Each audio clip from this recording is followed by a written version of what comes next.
Dan MG Listener, menandai kembali menggeliatnya aktivitas dan ekonomi Jakarta, warga Jakarta khususnya Jakarta Fair Kemayoran 2022 kembali digelar di J-Expo Kemayoran dari 9 Juni hingga 17 Juli mendatang. Berbagai acara dan hiburan menarik dapat dinikmati para pengunjung, salah satunya seperti parade karnaval yang menyuguhkan karnaval yang berisi tari-tarian adat khas Betawi, marching band dan maskot Jakarta Fair turut berkeliling menghibur pengunjung. Dan pengunjung pun antusias menikmati pertunjukan ini yang dapat disaksikan tiap Selasa dan Kamis pukul 18.30 malam WIB. Dan kini kita sudah tersambung dengan sponsorship Promotion Manager Jakarta Fair, Liana Wati. Selamat siang Mbak Liana, apa kabar? Selamat siang, kabar baik. Sehat ya Mbak?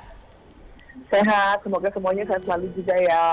Iya Mbak. Mbak, ini kan sudah 2 tahun ya kita kemarin nggak bisa gelar Jakarta Fair. Nah kemudian kemarin ataupun sekarang ini sedang berlangsung Jakarta Fair. Bisa diceritain nggak Mbak gimana antusiasnya masyarakat menyambut Jakarta Fair tahun 2022 ini? Ya, kebetulan kita udah buka dari tanggal 9 Juni lalu, seperti yang sudah disampaikan oleh Bapak Wagub, antusias masyarakat itu sangat tinggi sampai dengan penyelenggaraan tanggal 13 di hari ke-13 kemarin sudah 1,2 pengunjung kurang lebih. Dan memang karena kita mungkin sudah vakum selama 2 tahun ya, masyarakat tuh kangen, bernostalgia di sini gitu dengan suasananya, kemudian sambil nonton konser, kumpul bersama keluarga dan teman-teman. Karena mungkin di sini kita nggak cuma berpameran juga, tapi kita ada acara konser juga, terus kita juga menampilkan promo-promo yang sangat menarik buat para pengunjung pastinya. Iya Mbak, kemarin juga kebetulan saya tuh kan ke Jakarta Fair juga. Biasanya itu kan kalau kita ke Jakarta Fair kan cuma bayar tiket di depan ya Mbak ya, terus konsernya biasa bebas gitu. Sekarang konsernya itu dipisah dengan membayarkan ada price-nya ataupun tiketnya lagi Mbak ya. Kenapa tuh Mbak? Ya, jadi memang untuk tahun ini karena kami adanya pembatasan dan untuk dari sisi area konser pun sebetulnya kami terbatas, maka dibuatlah sistem untuk pameran dan konser itu memang terpisah. Jadi memang yang memang pengunjung yang memang datang ingin menikmati konser itu mereka bisa lebih menikmati. Jadi yang memang hanya pengen pergi ke pameran atau pengen berbelanja, nggak perlu pengen nonton konser, ya mereka cukup untuk membeli tiket pamerannya aja. Dan memang untuk tahun ini juga yang biasanya kami menjual tiket secara onsite di loket, tahun ini juga kami tidak hanya onsite aja, tapi kami juga ada secara online. Jadi bagi para pendengar and listeners yang memang pengen pergi ke Jakarta Fair, kami himbau beli tiket secara online. Jadi kalau misalkan pengen nonton konser pun udah tahu nih artis kesayangannya siapa yang pengen dilihat gitu kan, itu udah bisa beli tiketnya dari sekarang. Dan itu dari sisi pengaturan dan pembatasan pun kami lebih tertib jadinya. Iya banyak memang yang kemarin itu kalau beli tiket online kalau Sabtu Minggu 50.000 itu biasanya langsung masuk aja ke pintu gerbangnya ya Mbak ya. Kalau yang daripada harus ngantri beli di lokasi ya. Betul, jadi mengurangi efisiensi waktu kan untuk antri di loket, plus juga lebih mengurangi kerumunan juga. Mbak, kalau selama 2 minggu ini udah dibuka itu gimana, pengunjungnya stabil atau semakin bertambah atau ada penurunan? Nah, kalau berdasarkan data sih memang dibandingkan tahun 2019, pengunjungnya lebih antusias ya, ini lebih tinggi nih animonya. Mungkin seperti tadi saya sampaikan, karena mungkin udah 2 tahun Jakarta Fair vakum gitu kan. Terus kalau mau ngomongin soal pengunjungnya sih dibandingin tahun lalu tetap lebih tinggi, dan dia biasanya itu tingginya itu biasanya di weekend jumlah pengunjungnya. Dan hari Senin Padahal itu tiketnya karena lebih harga mahal ya tiket kalau weekend ya. betul, dan mungkin juga karena hari Senin juga termasuk ramai ya, karena mungkin harga tiket kami paling murah tuh untuk pamerannya cuma 30.000 aja. Jadi hari Senin tuh cukup padat sih. Cuma memang kalau misalkan memang pengen ke Jakarta Fair lebih nyaman, baiknya sih datangnya di weekdays aja. Nah, Mbak Liana, 2 tahun absen Jakarta Fair ini akibat pandemi. Apa yang membedakan Jakarta Fair kali ini, Mbak? Dengan 2019 terutama?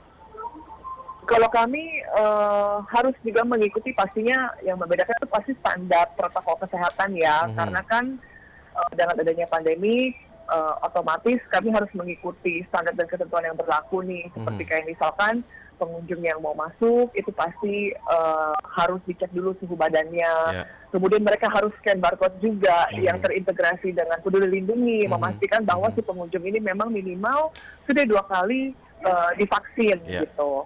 Terus di dalam juga kami ada titik-titik untuk mencuci tangan, kemudian ada hand sanitizer, terus ada juga Satgas Covid yang memang berkeliling. Itu salah satu perbedaan protokol kesehatan yang memang kami lakukan. Terus kami juga menghimbau kepada pengunjung untuk melakukan transaksi baiknya secara cashless ya gitu.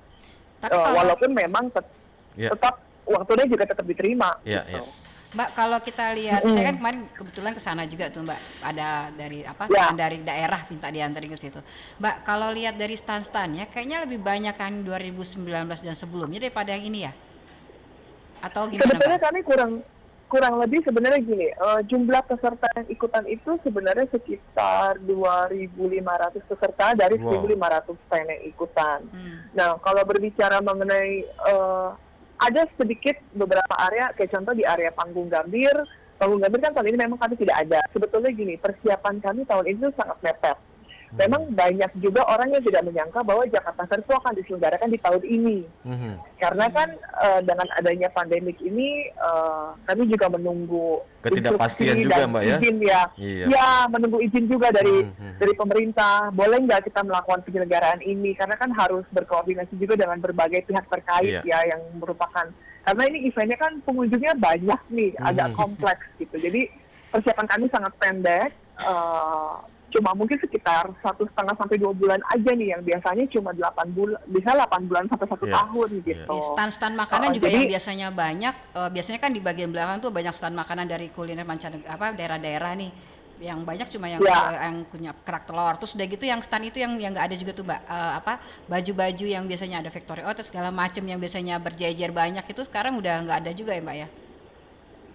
Sebenarnya gini, di area mana dulu nih? Kalau misalkan mau ngomongin soal makanan, kita tuh sebenarnya ada beberapa area gitu. Kalau misalkan orang yang baru pertama kali datang mungkin ya, atau mungkin kadang-kadang kan mereka tidak hafal layoutnya karena kan besar sekali tuh.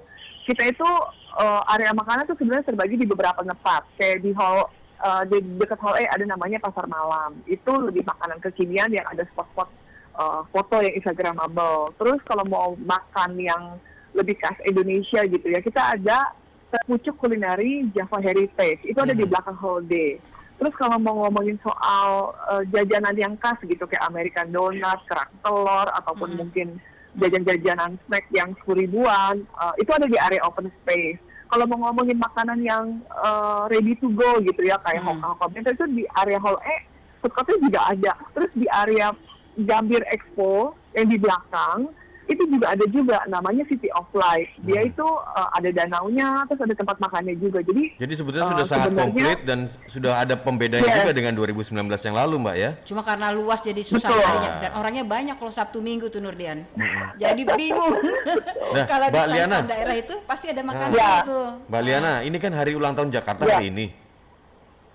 Nah, apa spesial yang ada di Jakarta Fair untuk hari ini? Ya, pengen tahu juga nih Mbak. Nah, ya, kebetulan sebenarnya gini, kalau Jakarta Fair itu biasanya perayaannya itu lebih pada malam muda-mudi. Jadi malam muda-mudi itu merupakan malam perayaan sebelum ulang tahun Jakarta. Nah, kemarin kebetulan dihadiri oleh Bapak Wakil Gubernur ya. Ya, seremonialnya itu kami sebetulnya kemarin malam. Jadi ada pesta kembang api dan ada penampilan di panggung utama dan juga karnaval. Tapi untuk pendengar MG listeners yang memang kemarin juga sempat datang gitu kan. Nah, hari ini pun kita panggung utamanya nggak kalah seru. Kita akan ada penampilan daripada Pamungkas di panggung utama. Terus karnaval yang nggak sempat nonton juga nanti kita akan selalu ada setiap Selasa dan hari Kamis. Itu selalu ada tuh karnavalnya. Karnavalnya apa aja, Mbak? Terus karnavalnya itu kita ada iring-iringan daripada kebudayaan Betawi pastinya. Terus ada kayak ondel-ondel, tarian selamat datang. Terus maskot-maskot daripada para peserta kan lucu-lucu ya mereka ya. Itu mereka beriring-iringan tuh dibuka di panggung utama, terus mereka keliling ke seluruh area Jakarta Fair, dan itu sangat menarik buat pengunjung untuk foto-foto juga. Ini kayaknya Nurdian tertarik nih Mbak mengikutan karnaval nih. Boleh jangan pakai hak tinggi ya. Nah, Mbak Liana, mungkin bagi MG listener yang belum pernah ke Jakarta Fair tahun ini, bisa diinformasikan mungkin apa saja yang bisa didapatkan oleh masyarakat atau MG listener yang datang ke Jakarta Fair tahun ini, ataukah memang sudah ada nanti juga ada kejutan-kejutan sampai nanti penutupan sampai Jakarta Fair berakhir gitu, Mbak Liana? Ya, jadi untuk MG listeners yang baru datang ke Jakarta Fair, datang ke sini karena semua yang kalian cari nih, misalkan ayah mau lihat otomotif, ibu pengen lihat peralatan rumah tangga, anak pengen main, semua yang kalian cari itu ada di sini, dan semua juga promo. Jadi promo yang ada di sini belum tentu ada di tempat lain. Promo yang ada tahun ini belum tentu ada di tahun depan. Dan pastinya stand-stand yang ada di sini pun kalau nanti MG listeners datang ya, dia setiap tahun tuh berubah-ubah temanya dan unik banget. Apalagi kalau untuk foto-foto itu bakalan cantik banget sosial media kalian ya. Dan itu tuh setiap brand mereka tuh menampilkan masing-masing tuh dengan gayanya mereka sendiri-sendiri. Dan kalau misalkan nih MG listener datang ke tempat rekreasi yang lain gitu kan, beli minum minimal harganya misalkan 5.000 sampai 8.000. Di Jakarta Fair tuh 10.000 dapat 4. Terus mau tambah ngopi snacknya gitu ya. kan.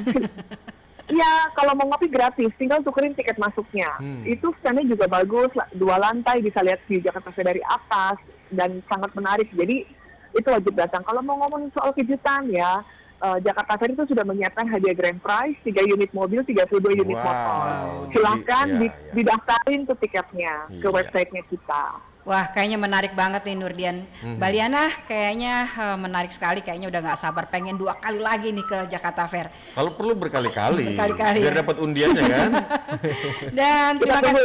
Iya. Terima kasih Mbak Liana Wati, terima kasih sponsorship promotion manager Jakarta Fair, dan terima kasih sudah bergabung bersama kami di MG Radio. Salam sehat selalu.